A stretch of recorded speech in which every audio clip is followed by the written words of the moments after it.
Now student, let us start the next topic of chapter, the making of a global world. The next topic is Great Depression. Actually, what was the Great Depression? तो it was a economic crisis over the world.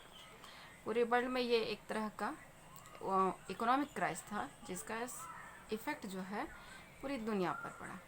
It was started in 1929. इन 1929 में start होकर के 1930 में ख़त्म हुआ.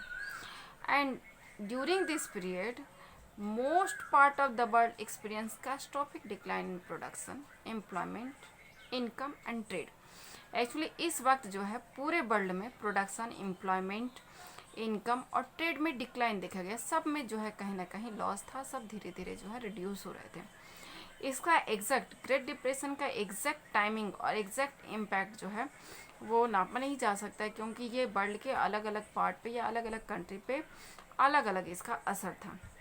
But in general, actually generally अगर देखा जाए तो एग्रीकल्चरल रीजन्स और कम्युनिटीज़ के लोग जो थे वो सबसे ज़्यादा इससे इफेक्टिव हुए. इसका रीज़न ये था, दिस वॉज बिकॉज क्योंकि एग्रीकल्चरल प्रोडक्ट के जो प्राइसेस वो बहुत बहुत ज़्यादा गिरे थे in comparison of industrial goods prices. Industrial goods के प्राइसेस भी गिरे थे, जो इंडस्ट्री में सामान बनता था उनके भी प्राइसेस गिरे थे, लेकिन सबसे ज़्यादा प्राइसेस जो है वो एग्रीकल्चर प्रोडक्ट के ही गिरे थे. Depression was caused by combination of several factors. इस डिप्रेशन के बहुत सारे फैक्टर्स थे और जो है इसको जो है एक एक करके डिस्क्राइब किया जाएगा. बट हम लोग को पता है कि जैसे ही वर्ल्ड वार ख़त्म हुआ उसके बाद जो है जो वर्ल्ड इकोनॉमी थी वो बहुत फ्रेजाइल थी. वो बहुत ज़्यादा स्टेबल नहीं थी. बस लोग जो है ना उसको किसी तरह से उससे रिकवर करने की कोशिश कर रहे थे. इस वक्त क्या हुआ, तो फर्स्ट रीज़न था जो था ग्रेट डिप्रेशन का, that was the agricultural over production. What was agriculture over production? Actually ज़्यादा प्रोडक्शन होने की वजह से प्राइसेस गिरने लगे. जब मार्केट में किसी भी सामान का जो है बहुत ज़्यादा अमाउंट हो जाता है तो उसके प्राइसेस अपने आप गिरने लगते हैं. ये उस वक्त भी हुआ. एक्चुअली हुआ ये कि प्राइसेस गिरने लगे तो एग्रीकल्चर इनकम जो है वो घटने लगा. फार्मर्स ने कोशिश की कि और ज़्यादा जो है प्रोड्यूस बढ़ा करके वो अपने इनकम को बैलेंस कर लेगा. Bring a large volume of produce to market to maintain their overall income. अपने इनकम को बढ़ाने के लिए उसने और ज़्यादा प्रोड्यूस किया और ज़्यादा प्रोडक्शन होने की वजह से प्राइसेस और ज़्यादा डाउन होने लगे. और लास्टली क्या हुआ कि फार्म प्रोड्यूस जो है वो बिकना बंद हो गया और बायर ना मिलने की वजह से जो है वो पड़े पड़े जो है सड़ करके बेकार होने लगा. Now listen second reason. What was the second reason? तो मिड 1920s में बहुत सारे कंट्रीज़ को जो है अमेरिका उन फाइनेंस कर रहा था थ्रू लोन. एक्चुअली अमेरिका जो है सबको लोन दे रहा था. और वाइल इट वाज, और जब समय अच्छा चल रहा था, सिग्निफिकेंस अच्छे चल रहे थे, तो अमेरिका से लोन लेना बहुत आसान काम था. वो बहुत आसानी से लोन दे रहा था. US overseas lenders panicked at the first sign of trouble. जैसे ही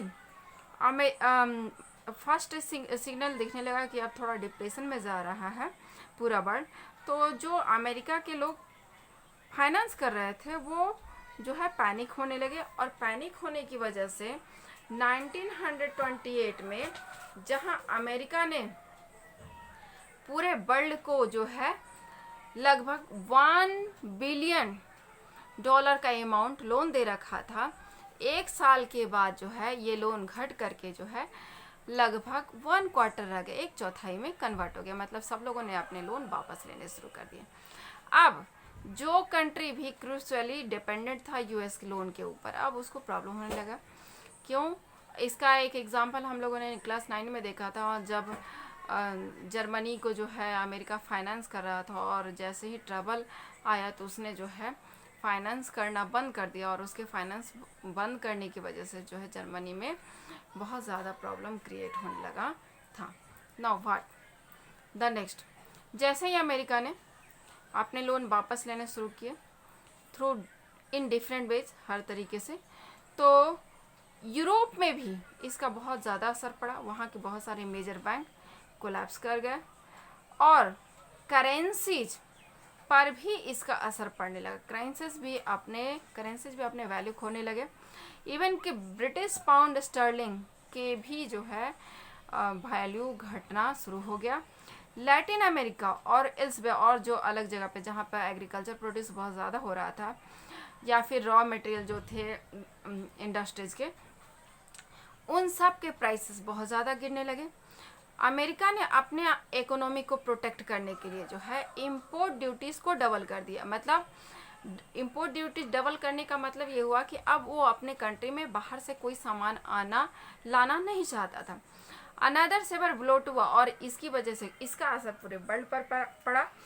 अब अमेरिका जो है कोई भी बाहर से सामान आने नहीं दे रहा था। US was also the industrial country most severely affected by depression.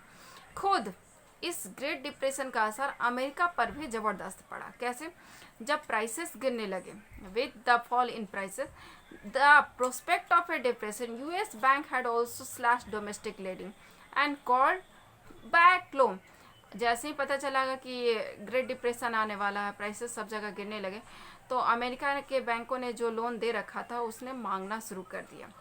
Farms could not sell. अब चूँकि अमेरिका के बैंकों से बहुत सारे फार्मर्स ने लोन ले रखा था और उनके हार्वेस्ट मार्केट में बिक नहीं रहे थे। हाउस होल्ड वे रूइंड, ऑलरेडी जो है सब बर्बाद हो चुका था, बिजनेस कोलैप्स हो चुका था, तो फार्मर्स जो है वो लोन वापस नहीं कर पा रहे थे।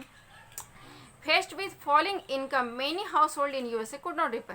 मतलब अमेरिका के बहुत सारे ऐसे लोग थे जो अब लोन वापस ही नहीं कर पा रहे थे बिकॉज देयर इनकम रिड्यूसेस और डिक्लाइन। उनके इनकम्स घट चुके थे।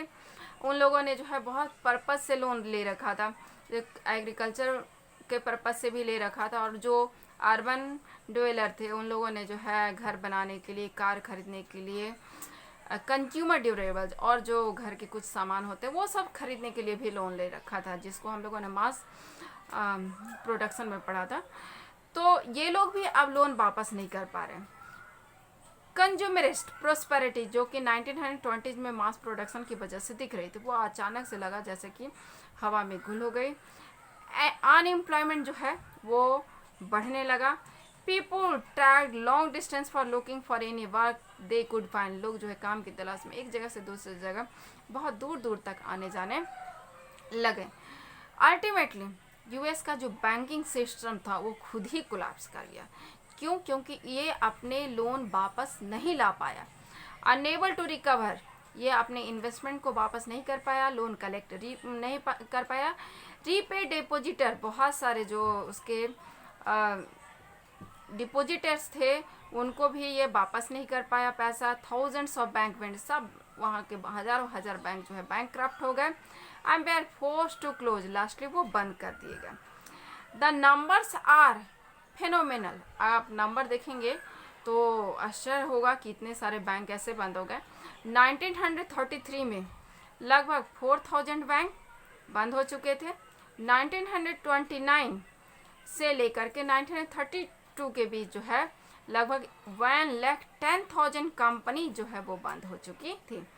1935 आते आते modest economic recovery was under way in most industrial country. 35 आते आते फिर धीरे धीरे जो है इकोनॉमी रिकवर करने लगी। लेकिन ग्रेट डिप्रेशन का जो वाइडर इफेक्ट था वो society, politics, international relation, even की on the people's mind prove more enduring. ये लंबे समय तक जो है लोगों के दिमाग तक में जो है इसका असर बना रहा।